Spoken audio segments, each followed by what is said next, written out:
Hello friends, मेरा नाम है दीप सिंह और आपका मेरे यूट्यूब चैनल में बहुत बहुत स्वागत है। फ्रेंड्स, अगर आप सीटेट की तैयारी कर रहे हैं जिसका एग्ज़ाम है 21 जनवरी 2024 को, तो ये वीडियो आपके लिए बहुत यूज़फुल होगा, आपके लिए फ़ायदेमंद होगा। फ़ायदेमंद इसलिए क्योंकि इस वीडियो में हम देखेंगे कि हमें सीटेट में अच्छा स्कोर करने के लिए सबसे ज़्यादा ज़रूरी क्या है। ठीक है फ्रेंड्स, आज के इस वीडियो में हम देखेंगे कि क्या है सीटेट एसएसटी का सही सिलेबस। ठीक है, अच्छा स्कोर करना है तो बिल्कुल अकॉर्डिंग टू सिलेबस हमें पढ़ना ही होगा, उसकी तैयारी सिलेबस के हिसाब से ही हमें करनी होगी। देखिए, आप बहुत अच्छा पढ़ रहे हो, अच्छी वीडियोस देखकर तैयारी कर रहे हो, आपने बहुत सारी अच्छी वीडियोस देखी हैं, उनके अकॉर्डिंग तैयारी कर रहे हो, लेकिन आपने सही सिलेबस के अकॉर्डिंग, सही सिलेबस के हिसाब से अगर नहीं पढ़ा, तैयारी नहीं की, तो फिर आप अच्छा स्कोर नहीं कर पाएंगे। सब व्यर्थ हो जाएगा, सब बेकार हो जाता है, मेहनत पे पानी फिर जाता है। जैसे आपने राष्ट्रीय आंदोलन के बारे में तो पढ़ लिया, लेकिन इस चैप्टर में से सीटेट के कौन से क्वेश्चंस बनेंगे ये तो सिलेबस पर ही डिपेंड करेगा ना।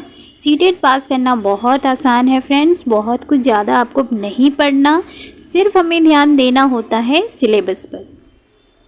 और सीटेट का सिलेबस है एनसीईआरटी। ठीक है, सीटेट का सिलेबस होता है एनसीईआरटी। तो चलिए देखते हैं एनसीईआरटी से हमें क्या पढ़ना है, क्या तैयार करना है, जिससे बिना गलती किए पहली बार में ही हम अच्छे से अच्छा स्कोर कर सकें। ठीक है, तो चलिए देखते हैं हमारे सीटेट का सही सिलेबस क्या है। शुरुआत करेंगे हम भूगोल से। भूगोल में है सौर मंडल में पृथ्वी, ग्लोब, अक्षांश एवं देशांतर। इसमें से क्वेश्चंस तो इम्पोर्टेंट है ही, हर साल आनी है। पृथ्वी की गतियाँ, मानचित्र, बहुत ही इम्पोर्टेंट टॉपिक है ये, इसमें से भी क्वेश्चंस होते हैं। पृथ्वी के प्रमुख परिमंडल, पृथ्वी के प्रमुख स्थल रूप, हमारा देश भारत, भारत, जलवायु, वनस्पति तथा वन्य प्राणी। चैप्टर तो आपको 8 लगे, बट ये छोटे बच्चों की क्लास है, क्लास 6 से ली हुई बुक है, तो इसमें बहुत ही इजी क्वेश्चंस होते हैं, जो बहुत सारे आप जानते हैं और बहुत सारे आप भूल चुके होते हैं। तो वो बहुत ऐसा नहीं है कि आपको बहुत पढ़ना पड़ेगा और देख के परेशान हो गए कि अरे ये तो बहुत ज़्यादा सिलेबस है, ऐसा कुछ नहीं है। बहुत ही थोड़ा सा हमें बस एक तरह से रिमाइंड करना है। ठीक है, और इसके बाद है हमारे सिलेबस में, देखिए ये क्लास 6 का था और उसके बाद 7th होगा, तो 7 में आ जाएगा संसाधन, भूमि, मृदा, जल, प्राकृतिक, वनस्पति और वन्य जीवन संसाधन, खनिज और शक्ति संसाधन, कृषि, उद्योग, मानव संसाधन। ठीक है, ये था क्लास 8th के बुक से लिया हुआ और मैंने गलती से 7 बोल दिया था।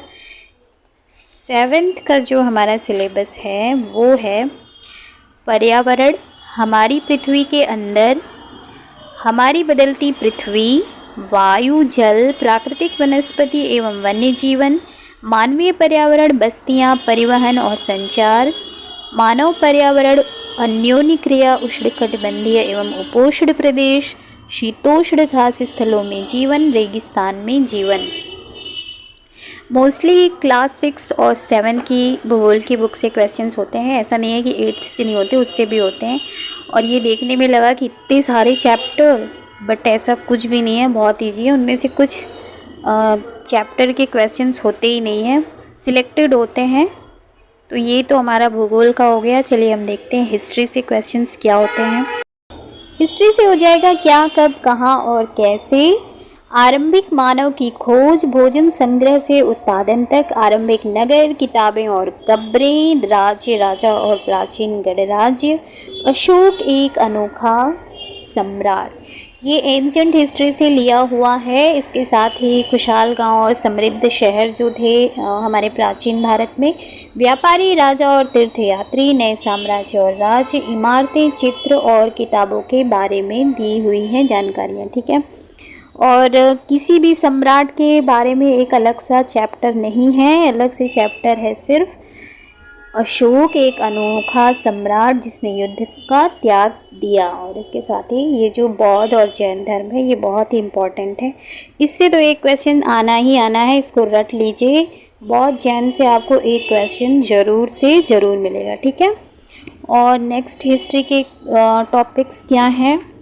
प्राचीन भारत के चैप्टर हो गए। नेक्स्ट होगा हमारा मध्यकालीन भारत। मध्यकालीन भारत में आएगा नए राजा और उनके राज्य, दिल्ली के सुल्तान, मुगल साम्राज्य, शासन और इमारतें, नगर व्यापारी और शिल्पी जनजाति, ये सब मध्यकालीन भारत से रिलेट करते हुए टॉपिक हैं। ठीक है, खानाबदोश और एक जगह बसे हुए समुदाय, मध्यकालीन भारत में भक्तिभाव, क्षेत्रीय संस्कृतियों का निर्माण, 18वीं शताब्दी में नए राजनीतिक गठन, ये है मध्य भारत। इसके बाद हमारा आएगा आधुनिक भारत, यानी आधुनिक इतिहास से रिलेट करते हुए टॉपिक्स होंगे।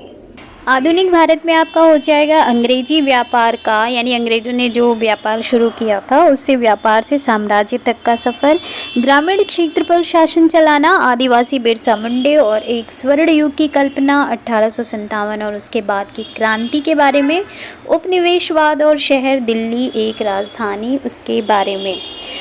और फ्रेंड्स, आपको जितना मैंने बताया इससे अलग, इससे हटके पढ़ने की बिल्कुल भी ज़रूरत नहीं है, क्योंकि वो आपका वेस्ट जाएगा। आपको कोई भी ज़रूरत नहीं है, वो क्वेश्चन आना ही नहीं है। सिर्फ इसी टॉपिक से क्वेश्चंस आते हैं और बहुत ज़्यादा इजी है। आपको अभी लगेगा कि बहुत पढ़ना होगा, ऐसा कुछ नहीं होगा। मैंने बहुत सारे वीडियोज़ बनाए हैं, बहुत ईजी है, बहुत सिंपल है। नेक्स्ट हमारा टॉपिक है बुनकर, लोहा बनाने वाले फैक्ट्री मालिक, यानी हमारे भारत में पहली लोहे की फैक्ट्री कब स्थापित हुई, इन सब के बारे में है। व्यापार से साम्राज्य तक कंपनी की स्थापना, यूरोपीय बाजारों में भारतीय वस्त्र यानी कपड़ा उद्योग, महिलाएं, जाति एवं समाज सुधार, इस टॉपिक से भी आपको एक क्वेश्चन आने ही आने हैं। महिलाओं की शिक्षा पर, सती प्रथा पर, बाल विवाह, विधवा विवाह पर, जाति एवं समाज सुधार पर। ठीक है, दृश्य कलाओं की बदलती दुनिया, पेंटिंग्स की से किस तरह से बदलाव समाज में आया था उस पर, राष्ट्रीय आंदोलन का संगठन 1870 के दशक से 1947 तक और स्वतंत्रता के बाद भारत। देखिए, सीटेट में मोस्टली ऐसा होता है कि इस टॉपिक से, ये जो पूरा टॉपिक है, क्वेश्चंस ज़्यादा बनते हैं। ठीक है, और इनमें भी महिलाएं, जाति एवं समाज सुधार और राष्ट्रीय आंदोलन, ये तो मस्ट ही है, इनमें से क्वेश्चंस बनने ही बनने हैं, तो ये बहुत ही। इसके साथ ही हमारा नेक्स्ट टॉपिक यानी चैप्टर होगा विविधता की समझ, यानी कि हमें लेना होगा सामाजिक एवं राजनीतिक जीवन से क्वेश्चंस। ठीक है, और उसके जो चैप्टर्स होंगे, विविधता की समझ यानी भारत में विविधता में एकता, विविधता एवं भेदभाव, समाज में कौन से भेदभाव हो रहे हैं, किसके साथ हो रहे हैं, सरकार क्या है, सरकार कैसे बनती है, लोकतांत्रिक सरकार के मुख्य तत्व कौन कौन से हैं, और मोस्ट इम्पॉर्टेंट टॉपिक या चैप्टर कह लीजिए पंचायती राज, गांव का प्रशासन, नगर का प्रशासन कैसे होता है, ग्रामीण क्षेत्र में आजीविका कैसे चलती है, शहरी क्षेत्रों में आजीविका कैसे चलती है, ये सारे हो जाएंगे इसके चैप्टर। और समानता है इसके साथ ही, स्वास्थ्य में सरकार की क्या भूमिका है, राज्य हमारा जो है वो कैसे शासन करता है, लड़के और लड़कियों में क्या भेदभाव होता है, क्या नहीं होता है, और कौन कौन सी महान औरतें हैं जिन्होंने दुनिया बदली है, दुनिया में समाज में बदलाव लाया है। संचार माध्यमों के बारे में भी होगा। विज्ञापनों को समझना भी एक टॉपिक है, और जो हमारे आसपास के बाज़ार है, जैसे इसमें आप जाएंगे तो बेंगलुरु के बाज़ारों के बारे में है, बाज़ार में जो उद्योग हैं उनके बारे में है, समानता के लिए लोग संघर्ष कर रहे हैं उसके बारे में हमें पढ़ना है। और इन सब पे मेरा वीडियो आ चुका है और मैं वीडियो बनाती रहूँगी। बिल्कुल एग्जैक्ट बुक से ही पढ़ना है, क्योंकि क्वेश्चन सीटेट के बिल्कुल एग्जैक्ट होते हैं, कहीं बाहर से नहीं होते। और इसके साथ ही भारतीय संविधान, धर्मनिरपेक्षता की समझ, संसद के बारे में, कानूनों की समझ, न्यायपालिका, सामाजिक न्याय और हाशिए की आवाज़ें, आर्थिक क्षेत्र में सरकार की भूमिका, सामाजिक कानून के बारे में। ठीक।